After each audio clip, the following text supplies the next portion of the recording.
السلام عليكم ورحمة الله وبركاته. كيف الحال؟ عساكم بخير يا رب. في موضوع مهم اليوم بتكلم عنه، موضوع الرطوبة. أكثر سؤال تقريبا يجيني عن غرف الإنتاج، وكيف أنت موفر رطوبة في الغرفة تخليها لحد 60% أو أكثر شوي، خصوصا وقت قبل تفقيس البيض. وكيف أنك تتفادى مشاكل الرطوبة، لأنه البيض ما يكون إذا في فرخ ما يفقس. هذه كلها تنحل. أنا دائما أقول للناس إنه حلها تجيب مكيف صحراوي وتريح بالك.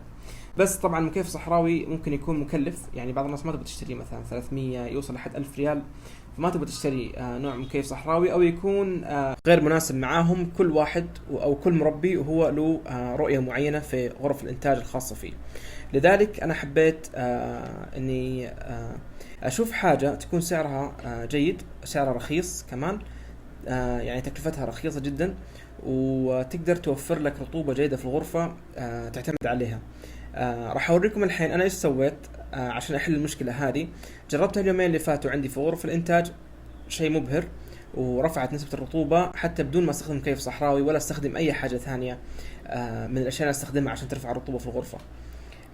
راح أوريكم الحين كيف الطريقة وإيش اشتريت بالضبط. طيب، اللي قدامنا هذا اسمه طبعا مو باسمه فلتر، لا، اسمه نافورة صغيرة. هذه قيمتها 20 ريال، وتقريبا ترفع الموية لحد 60 سنتي. وعندنا هذا الموتور ثاني أكبر شوية، تبغى أنت أحجام أكبر، هذه قيمتها حوالي تقريبا 50 ريال، وهذه عندك 20 ريال. هذه مفيدة برضو وهذه مفيدة. هذا اللي تحتاجه بس تقريبا.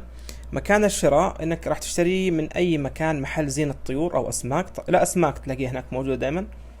بتحصلها في أكثر من حجم.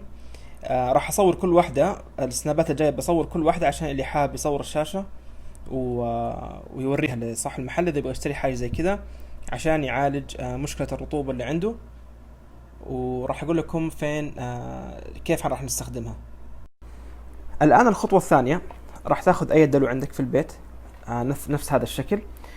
لكن في ناس يقول لك لا، أنا أبغى شكل ديكور جميل يكون، ما أبغى، فراح تضطر تشتري طبعا أشكال ثانية ديكورات. في مثل الصيص حق الأشجار يجيك أحيانا بأشكال حلوة، عاد أنت وابتكاراتك. أنا جبت أبسط حاجة عندي، يعني هذا أبسط شيء ممكن تسويه، ما راح يكلفك كثير. راح نحط موية مثل ما هو واضح لأعلى مستوى تقريبا لحد هنا يعني كذا. بس أنا حاط شيء بسيط لأن هاي تجربة، ما أنا هنا ماني في المحمية، أنا هنا في البيت، فما أبغى أخرب الدنيا بالموية. فأنت طبعا تقدر تعبيها موية في المحمية عشان تكون شغالة على طول. وبعد كذا تقدر تمرر السلك نفسه حق الفلتر. خليني أحط الجهاز أوريكم كيف الطريقة. طيب، الحين أنا حطيت جهاز الفلتر في النص هنا تحت، والسلك هذا حشبكه في الكهرباء. معلش إذا كان في إزعاج بالموية، بس أوريكم الفكرة. طبعا نفس المحلات حقت الأسماك، في تيجي هنا أنبوبة تنحط زي الشلال كذا بحيث تسوي حركات دائرية. ما حبيت أنا أكلف، حبيت أوريكم الطريقة، وكل واحد عاد يخترع أو يسوي اللي يبغاه، هو حر. لذلك في حركة برضو ثانية، نفس السلك ممكن تسوي خرم في قاع الدلو حق البلاستيك أو أي شكل عندك، وتحط سيليكون طبعا عشان الموية ما تتسرب برا، وبالتالي ما راح يكون منظر السلك هذا أبدا.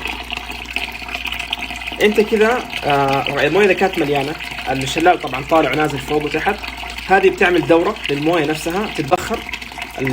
مع عملية التبخير حقت الموية بتخلي الجو رطوبة. يعني الحين أنا أول ما شغلته جلست شوية، حسيت إنه صار الجو رطب شوية جنب طيب، إيش اللي يميز هذا الجهاز عن الثاني؟ الجهاز هذا أغلى شوي وأكبر. المميز فيه إنك تقدر تتحكم في نفس النافورة اللي تطلع، تبغى تكون قوية أو ضعيفة. بس طبعا هذا الجهاز يحتاج موية أكثر من كذا، لكن أنا بحاول أشغله الحين كتجربة بس مش أكثر يعني. طبعا دفع الموية قوي، هذا أضعف حاجة. إذا بقويه راح يطلع فوق مرة، حيطلع فوق المكان الدلو، مساحة الدلو هذا.